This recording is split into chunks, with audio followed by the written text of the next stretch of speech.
Est-ce que vous trouvez qu'apprendre le français, c'est difficile? Très difficile.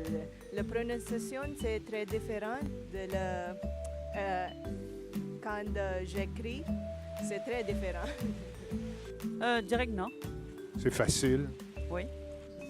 Oui, vraiment, c'est très difficile par rapport aux autres langues comme l'anglais, l'italien.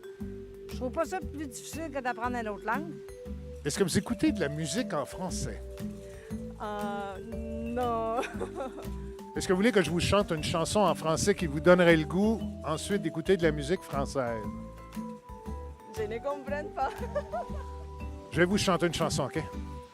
En veillant sur le perron, par un beau soir d'été, tu me disais c'est si bon de pouvoir s'embrasser. Elle s'appelle Dominique Michel. Connaissez-vous? Merci. Est-ce que je vous ai donné envie d'écouter de la musique française? Non. Maringouin et marin. Si je vous dis camping et chaude soirée d'été, il y a des chances que vous associez ça au maringouin, surtout au mois de juin.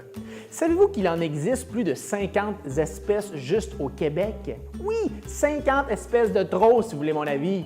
Mais vous êtes-vous déjà demandé d'où vient ce nom à la consonance bien trop sympathique pour une petite chose aussi désagréable? Eh bien, tous les dictionnaires aujourd'hui s'entendent sur l'origine très exotique du mot maringouin. Il viendrait du Tupi-Guarani, une famille de langues amérindiennes qui était autrefois parlée sur les côtes du Brésil. Au 16e siècle, beaucoup d'échanges ont lieu entre la France et le Brésil qui se font par les mers. Ce sont donc les marins qui rapportent en Normandie un mot appris des Tupis du Brésil, maringouin.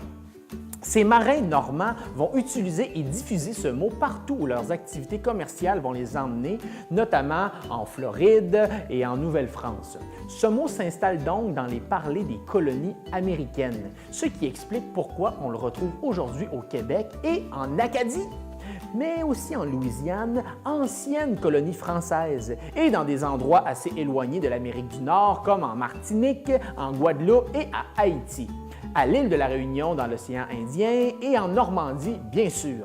La prochaine fois que le survol d'un de ces insectes piqueurs au-dessus de vos oreilles vous empêchera de dormir, rappelez-vous de l'incroyable voyage de son nom dans de lointaines contrées et peut-être que son origine exotique vous fera oublier son agaçante musique.